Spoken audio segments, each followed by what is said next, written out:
Once upon a time, there were 3 little pigs. Their names were Spotty, Curlytail, and Tiny. When the 3 little pigs became old enough to seek their fortunes, their mother told each one about the world and warned them about their arch enemy, the big bad wolf.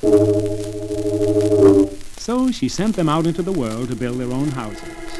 And with a big kiss on each little chinny chin chin, she wished them good luck, good health, and good fortune.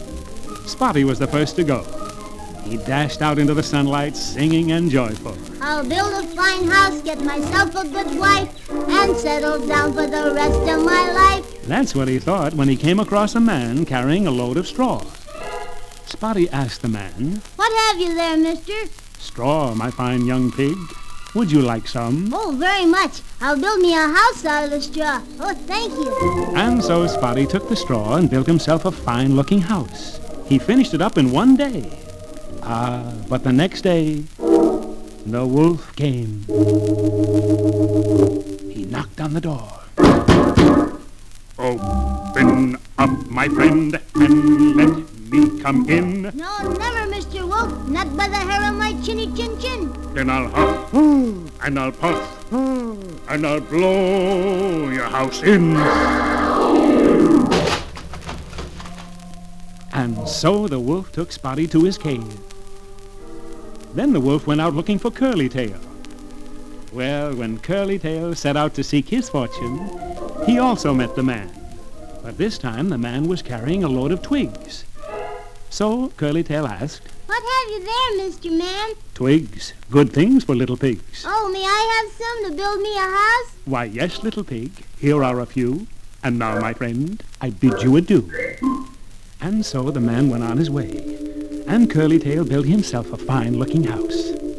But the day after it was finished, along came, you guessed it, the wolf. He knocked on the door and said, "Little Curlytail, with you I prevail. Upon you I implore, please open up your door." "Not on your life, brother. I listen to my mother." "Then I'll huff, and I'll puff, and I'll blow your house in."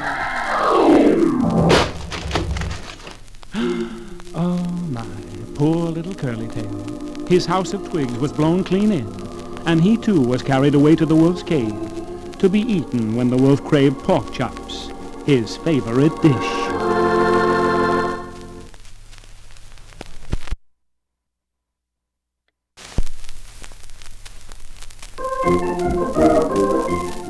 About this time, the 3rd little piggy-wiggy, Tiny, set out to see the world and seek his fortune.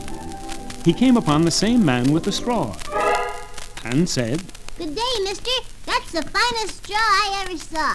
"Would you like an armful to build you a house?" "Not me, kind sir. I'm a pig, not a mouse. I want something stronger to last me much longer." So Tiny kept on walking down the road. And next day he met the man carrying twigs. Kind sir, what have you there?" "I have some twigs, a few I can spare. If you're building a house, this much I will share." "Thank you, kind sir, but I'll have to renege. A house to be sturdy needs more than a twig."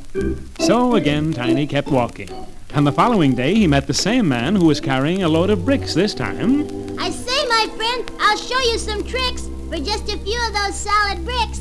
"I'll give you some bricks to build you a home if you promise forever that you'll never roam. There's a big bad wolf who will eat you up fast unless you build a house that will last and last and last."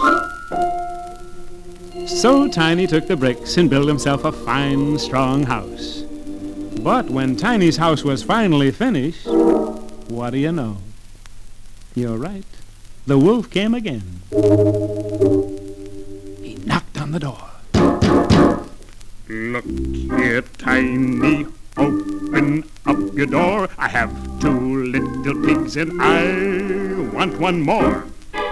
"Go away, bad wolf, unless you would drown. You can blow and blow, but not this house down. No matter how good your luck has been, you'll get no hair from my chinny chin chin." "I'll huff, and I'll puff, and I'll blow your house in. Oh, puff! It wasn't enough.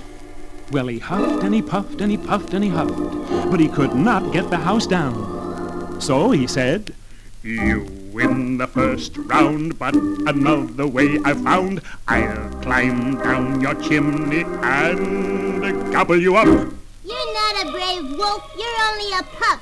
So climb down my chimney as fast as you can. You'll find yourself and not me in the pan. So the wolf climbed down the chimney, but Tiny was ready for him. He had a pan of boiling water waiting in the fireplace, and the wolf fell smack dab into it. The wolf jumped up and ran far, far away as fast as he could and was never heard of again. Then Tiny went to the cave and released his two brothers, and Spotty, and Curlytail, and Tiny. Went together to the big brick house and lived happily ever after.